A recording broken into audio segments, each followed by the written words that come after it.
Hi, Southwoods Algebra students. Mrs. Lindsay back again to talk more about functions. Specifically, what does a function look like? We can express functions in so many different ways, it can be confusing. And sometimes it can be a little bit tricky. So I'm going to go away and we're going to get right into it. Let's represent this story as a function. At a store, the carrots cost $2.50 per pound. The price the customer pays is dependent on how many pounds of carrots that he buys. Another way to say this is to say that the total cost, f of x, is a function of the pounds bought, x. We can write this as an equation, and I'm confident you all can write this as an equation. The total cost is dependent or depends on the number of pounds of carrots we buy. So when we write the equation, f of x, which is the cost, equals $2.50 times the number of pounds, x.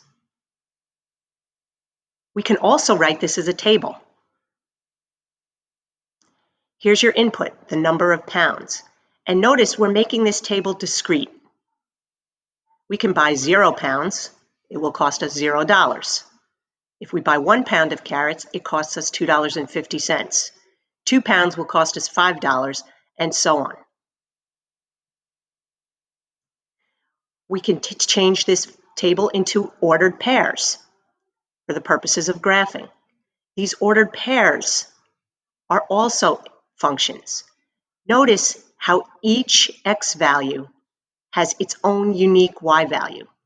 If I buy 0 pounds of carrots, I know exactly how much I'm going to pay, $0. If I buy 3 pounds of carrots, I know exactly how much I'm going to pay, $7.50. The way we wrote this is a function because each x value has only one y value. I can't say, okay, I'm going to buy 3 pounds of carrots and then have a choice of how much I'm going to pay. Each x value, or each number of pounds of carrots that I decide to buy, will have only one price associated with it. You also should note that this is described as a discrete function because there are countable points or ordered pairs. So in this case, I'm really only allowed to buy whole pounds of carrots. I can't buy a half a pound of carrots in this case. These are discrete. I can count. It's an infinite set, but I can still count how many pounds of carrots I want to buy. And basically, it's the set of whole numbers. There are more ways to express a function. We can write this function as a graph. So I wrote the table for you on this website called Desmos. Okay, I put in the equation on Desmos and I generated a table. And then, Desmos will give me a graph. Now notice this graph is discrete. These are discrete or countable points. They're not connected because I can only buy 1 pound of carrots, 2 pounds of carrots, 3 pounds of carrots, and so on. So this is discrete. We can also write this function as a map.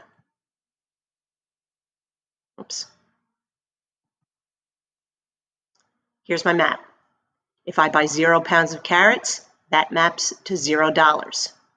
If I buy 1 pound of carrots, that maps to $2.50. So I use the arrows. Notice how only one arrow is coming out of each x value. So each x value has only one unique y value. It also passes the vertical line test if you look at the graph. So if I make a vertical line, and you can see the vertical line is one of the grid lines that goes down the graph, right? It goes through only one time because there's only one price associated with 1 pound of carrots. There's only one price associated with 2 pounds of carrots. There's only one price associated with 3 pounds of carrots. If you remember the man descending the stairs video, At any one time, the man could be at only one elevation. Now, he could be at the same elevation at more than one time, but at any one time, the man can be only one place. You can be only one place at any given time. So we can make this function continuous, and that's probably more true to a real life problem. Because in the real world, you're probably going to want to buy more pounds of carrots than just whole numbers. You probably will want to buy a fraction of a pound of carrots, like a half a pound of carrots, or a quarter pound of carrots, or 1.5 pounds of carrots. Okay? So when we go on Desmos, actually, here's the link. And this is what the Desmos graph looks like. If you type the equation into Desmos and you ask it to give you a table, it'll give you a table and you can set it up however you want. It could give you the discrete points on the graph, or if we click here, it would connect the points. Now it's a continuous graph, and I can buy any amount of carrots that I want, any amount of pounds I want. I can buy all kinds of fractions.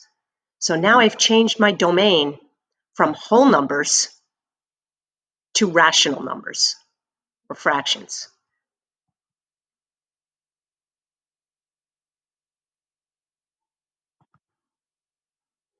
So if we were allowed to have fractions of pounds of carrots, we'd change the domain from whole numbers to rational numbers.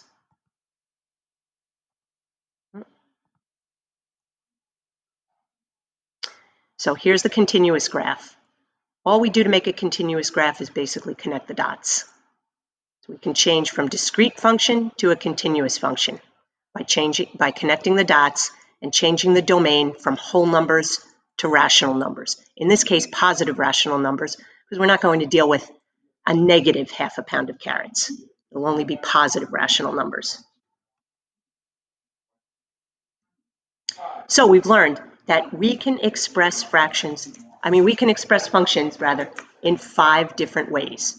We can express functions as an equation.